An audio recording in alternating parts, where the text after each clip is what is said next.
As leaders try to navigate their businesses through a more complicated market environment, their human resources can be their most valuable resources if they can keep them focused and engaged in the tasks at hand. This has led to increasing conversations about the importance of corporate culture. Many leaders think that this means creating a lofty vision expressed in flowery language. However, culture only works when it's practical and actionable. But how do we do that in the face of distracted team members and hybrid work? I'm Jane Singer, and thank you for taking the time to join me here on A Seat at the Table, where we talk to leading executives, entrepreneurs, and innovators who share their insights, experience, and outlook on business, technology, and leadership. It's wonderful to have you as part of our international community that now includes industry professionals like you in over 100 countries. Today I'm speaking with Gustavo Razzetti, CEO and founder of Fearless Culture, a culture design consultancy that has helped leaders from Fortune 500, startups, nonprofits, and everything in between on every continent except Antarctica. He created the Culture Design Canvas, a framework used by thousands of teams and organizations across the world to map, assess, and design their culture.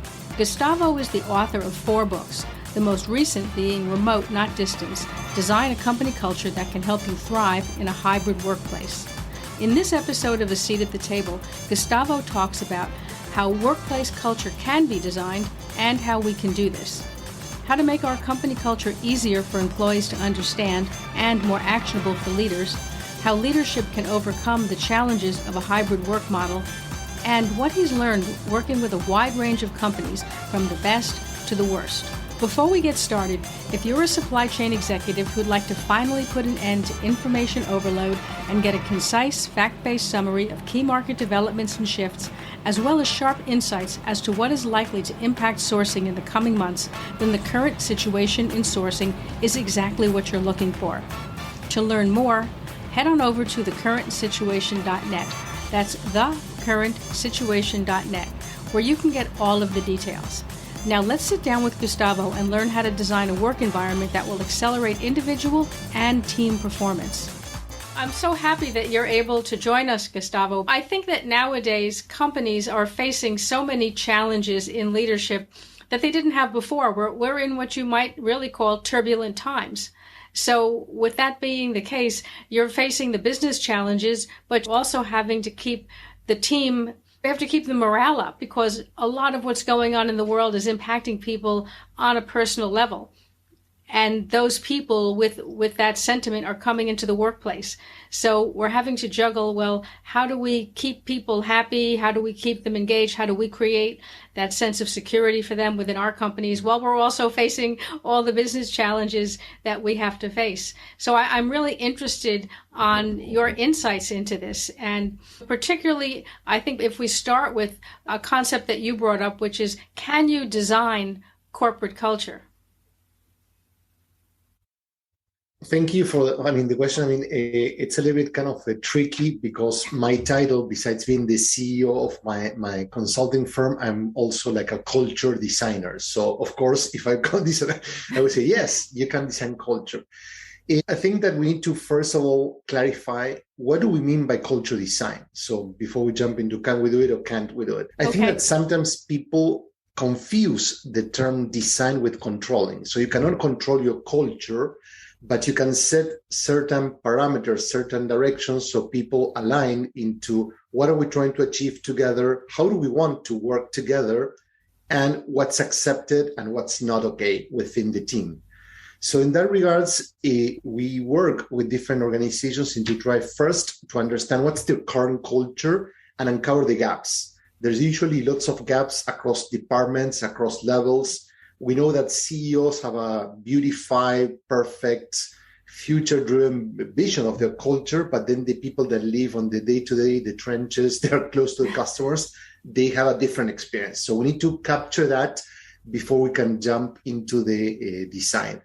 I always like to use the analogy of a city, like the culture of a city. If you're the major, you need to set up certain rules and structures so people don't get into trouble. What's allowed, what's not allowed.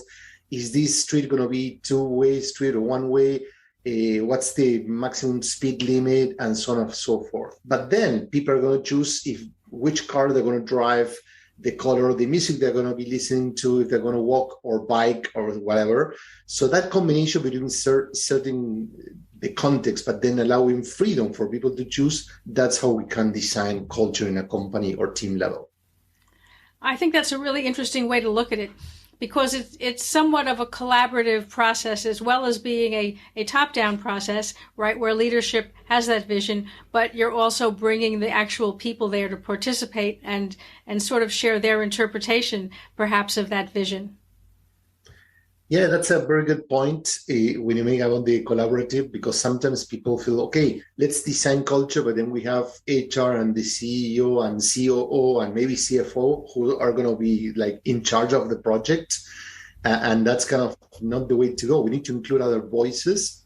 So people usually ask, who owns culture? And my response is everyone in the company owns culture. So if people don't have a sense of ownership to make sure that the workplace is better and expects certain people from the top to do the right thing, then you're never going to get there.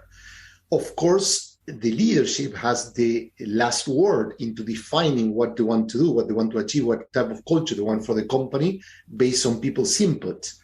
But then they are the ones who need to model the right behavior to make sure that what they say and what they do is aligned, and also set clear expectations for people. No? So then when people have that freedom and that ability to influence culture, they do it within those parameters that we talked about before. I think that's a really interesting way to frame it. On the same note, a lot of company culture is expressed in very lofty, sometimes abstract concepts. If you look at the mission statement for company culture, how can we make that company culture easier for all employees to understand so that people really get what it is, and to make it more practical and more actionable? That's a great point, because the problem with culture is that something that everyone says it's great, it's important, it really matters. But then when I ask CEOs, okay, what do you mean by culture? Well, culture, what? So we cannot put culture in words. So if we cannot do that, how are we going to act on it? How can we design it? How can we improve it? So the first thing is to understand, what do we mean by culture? That glue that brings people together, that creates the right environment so people can do their best work. I created like like 7 years ago, something like that, a tool to kind of bring the culture into drive conversations, so people can put culture into words, which is the culture design canvas. So based on Alex Osterwalder's famous business model canvas, there's a visual tool in which people can define their business model. I kind of create the same version, but to define and map what the culture of a company is. So the first thing that's important is to understand that culture is much more than a mission or a purpose statement and core values. So in that tool, we include, like, for example, the behaviors that we reward and punish. What are the priorities? We have the emotional culture. What's the glue that creates that sense of belonging, like feedback, psychological safety, team rituals. But also culture includes functional aspects, how we collaborate together, for example, in terms of how we make decisions, how we manage our meetings or our collaboration asynchronously, and also the norms and rules. So it's important to have tools. I'm not saying, hey, use my tool. Actually, it's free to use. People can download it, and the facilitation guide is also free to access. But it's about having tools that can help put in words in a very simple manner what we mean about culture, but getting people together, guiding through a set of questions so people can start reflecting on what culture is all about. I think that's great to have, because it's really difficult, regardless of how committed you are to the idea of having a better company culture, of how much you would like to develop it.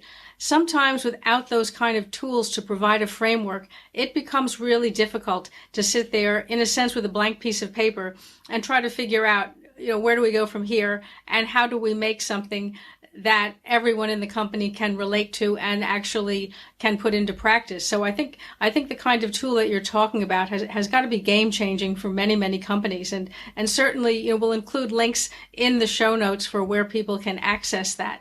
Another aspect of the work environment that's making it very challenging nowadays is this hybrid work where since the pandemic, people have been working from home, but that's carried on even after we've sort of drawn a line under the pandemic. And it's putting pressure on leaders to figure out how do we create a cohesive team? How do we create any kind of consistency when you have people in different places working on different times? How do you see that? What can companies do to make that work? Great point. I mean, I think that the most important first step is to realize that people are lost. Many leaders don't want to acknowledge that they don't know what to do. And especially because the new reality of work, it's hybrid. And hybrid could be either the worst of both worlds, in office, remote or in person, or the best. And that depends on the leaders. And for that, they need to rethink how to approach culture and the workplace. We're used to thinking in binary terms, black and white. So it was and very structured. There was a 9 to 5 model. Then people were forced to work from home. Now we're talking about back to the office. And I think that notion of back to the office, not just the words, but the idea, it's completely wrong. Because instead of having learned from what happened in this transformation and try to rethink how we work, we're trying to get back into a 9 to 5, whatever that's going to look. So models like 3 days at the office, 2 days from home are completely stupid. And every company from Apple, Google, you name it, that have tried to push those models basically got lots of backlash from their teams because they're not understanding where people look. People want flexibility. People want to have control of their lives. How do they design their work life? And that's not just about where do they work from, so the location, the physical space, which everyone's obsessed about that, but most importantly, schedule. Some people like to work early, some people want to work at night. It all depends. So people want to start designing their work day around their family experience and their needs and that stuff. There's also a bigger desires to think, how can we work? So it's about the rethinking collaboration. So it's no longer working all at the same time, regardless of location. So there's a lot of work that we can do asynchronously. So basically at our own pace, and then we interact with our team. So the two key factors to succeed in a hybrid workplace, it's basically like a paradox. You need to embrace flexibility, allowing teams to design how, where, and when they want to work from. And then it's also very disciplined. So a lot of cultures didn't have the discipline that this new reality requires. For example, if people are going to choose their own schedules, we need to agree as a team, what's our collaboration time? So there's going to be a moment in the day that we're all available for meetings, calls. If anyone needs me, I'm going to be open. There's need to be a much more obsessive approach to documentation. If we're going to be having conversations asynchronously, making decisions in written documents rather than in a meeting, we need to be very good at doing that. Those are just examples, but basically, once again, we need to embrace the flexibility, not the structured way that we used to work, and also become very disciplined, very structured to make sure that the discipline doesn't turn into chaos. I think that's a really important point. And, it's easy to understand, but it is very challenging to apply that because, like you said, people are working at all different times of day and trying to take a job that used to be, as you said, a 9 to 5 job. And now it's become very fragmented and everybody has their own way of fragmenting that. So to pull that together in a way, aside from having joint meetings, of course, and agreeing on certain times of the day, when people will all be available in order to share and discuss, how else can leaders, in a sense, create that team spirit or that sense of belonging, right, that people used to have when they all were coming in every day to a physical space? Yeah, absolutely. I think that when we talk about flexibility, it's also rethinking how we want to work. So when do we want to work together and when can we work at our own time or from our own location? So I would challenge a little bit the idea that people used to have that sense of belonging in the past, because if you see most of the surveys pre-pandemic, like from Glassdoor's employee reviews, or other sources, basically they show that the engagement in the workplace was really low. So I would challenge the idea that culture were doing great before. There was an assumption that people get to see each other all the day doesn't mean that they were necessarily aligned and happy and that stuff.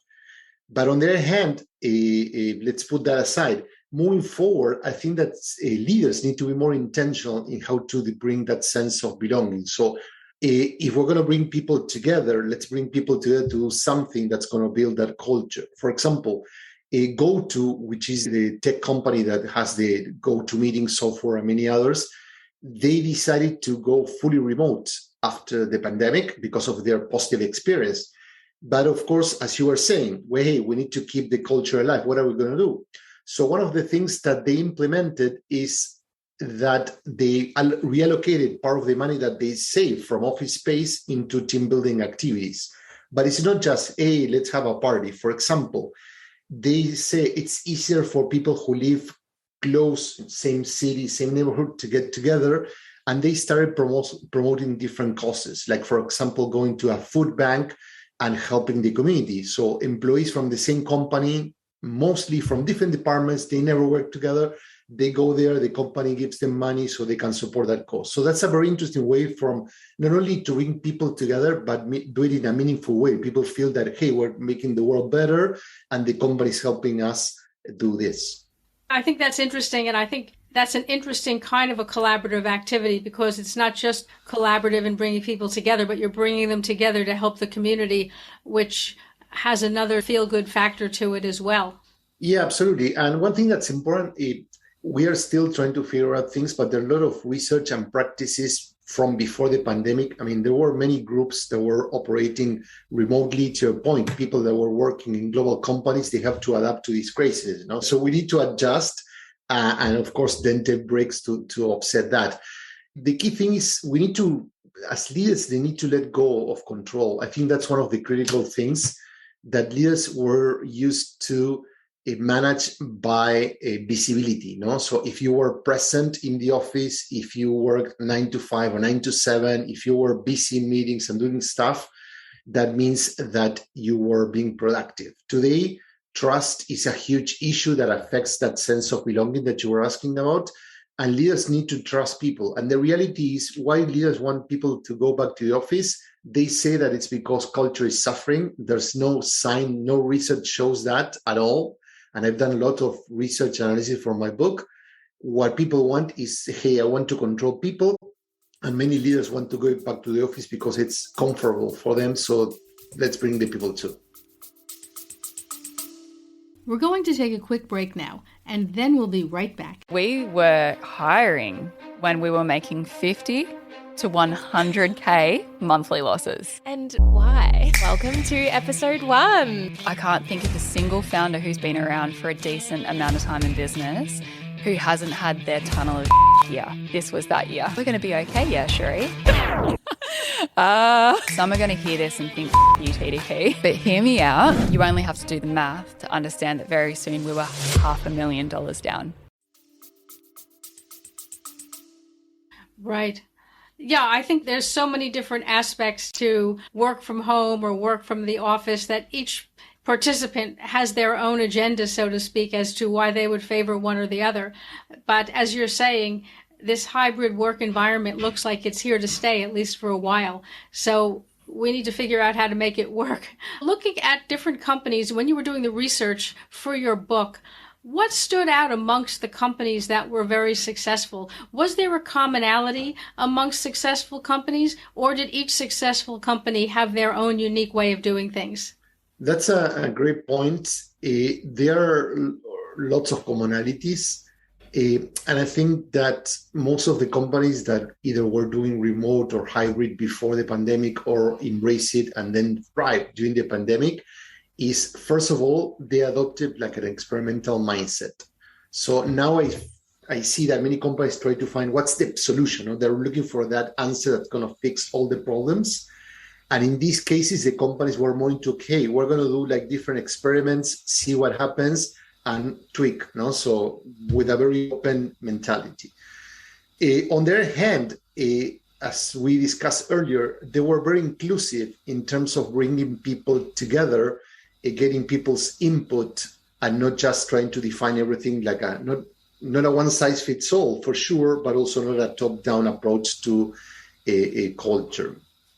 Another thing that's important is they were very intentional in every little detail of the things that they do, as well as if we're going to work most of the time remotely on different environments, they were very intentional about, okay, how and why are we going to bring the people together? So some people, for example, Slack, many of the teams now bring the team together by a team, not the whole company, and they get together from time to time to basically to spend time together, not to talk about work, to have food together, go for lunch, to enjoy, meet, discuss personal issues, how are you doing, blah, blah, boom.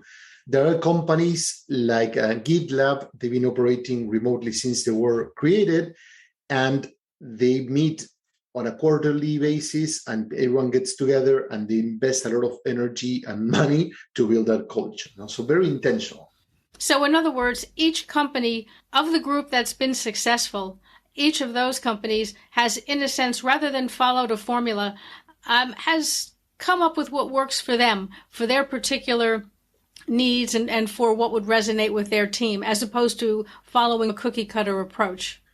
Absolutely. And that's something that I emphasize in my articles and in my book, that don't try to copy paste what other people do. I provide lots of examples all the time, but I say, hey, this is what worked for this company, to your point, but doesn't mean that's going to work for yours. But the principles, we talk about the principles of including people, experimenting, do it in a more collaborative, the idea of flexible, but also very disciplined, very structured, how you're going to offset that loose, flexible structure to make sure that it doesn't become a chaotic. Yeah, I think that makes a lot of sense. Now, what about those companies who, through your research, you found were unsuccessful?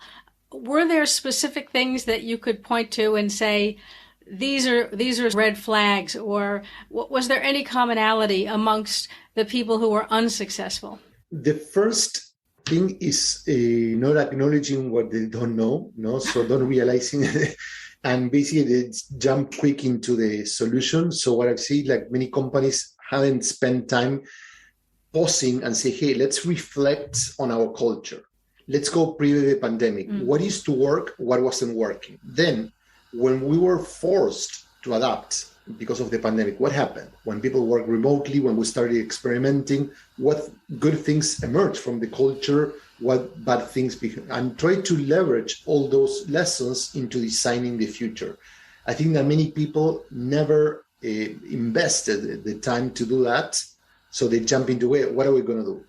The second mistake, as I mentioned, is this idea of a fixed 3 days at the office, 2 days from work. For this kind of crazy scaling thing doesn't make any sense, not only because it's not connected to people, but also it's forced. It's not intentional. So sometimes maybe it's great to have people 5 days together the whole week in the office to work on a sprint, develop a new project all together, and then maybe for 2 weeks they don't need. So do it around, design around the project, not around a schedule. That's another lesson.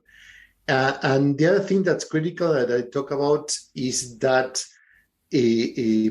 leaders don't trust people. And this has been happening for decades. People don't want to address it. They want to talk about leaders are empathetic. We talk a lot about the positive side of leadership, but in the end, most leaders don't trust their teams. And if you don't trust people, this is not going to work. In a hybrid environment, you need to trust more than you would do it in a regular environment. Yeah, I think that you're absolutely right. Trust is the biggest challenge. And I think that there's the best case scenario where you have this sort of an honor system and trust is running in both directions. And then you have companies where you are having to hire maybe more people. You have a bigger workforce. And so harder to maintain that level throughout. It's a challenge. I can certainly see it from both sides. I think it'll be interesting to see as the years go by how it all plays out. You would refer to your book, so perhaps you could just take a moment and tell us about your book and what the focus of the book is. Yeah, absolutely. Thank you. The book is called Remote, Not Distant. and it's basically it provides like a roadmap for companies to design their culture in this new workplace. And it provides like a 5-step approach to basically, as I mentioned, reset the culture, define what's the future that we want to build together, then how we recreate the idea of belonging, how we think creating belonging, then challenges the notion of collaboration in a hybrid setting. We need to think in terms of asynchronous and synchronous communication. We need to provide more space for deep thinking, less for interruptions and small stuff. It talks about when to bring people to the office, when not, and why. And then the last part is about how to drive agility through improving meetings, decision making. So as I mentioned earlier, it has a lot of insights, a lot of research, many examples and tools and activities that you can apply, but it's not a silver bullet. It's kind of a framework for you to, there are lots of tools for each of the 5 steps. You have like a framework in which your team can download it. It has a guide, and you can start working on your culture. So it's more an invitation to reflect and design your culture rather than, hey, copy paste this and it's going to work for you. It sounds fabulous. It sounds like a must read for everyone in leadership, particularly, yes, because you not only talk about the theory, but the fact that you do provide those exercises, those templates. I think, in my opinion, that kind of thing is just game changing, because it really helps people go from the theory to actually applying it. So before we sign off, can you let us know where we can connect with you? I'm sure people want to connect with you. They'd like to be able to find your book. Where can they do that? Absolutely. I think the one of the easiest ways is in LinkedIn. I'm very active on LinkedIn. And luckily, I don't think there's any other Gustavo Razzetti there. So if you type my name, you're going to find me. I'm very active there. So I post a lot of content and article stuff. And if not, you can go to our company website, which is fearlessculture.design. Okay. Well, I'm going to put all of those links in the show notes. And of course, they'll be over on our podcast website, seatpodcast.com.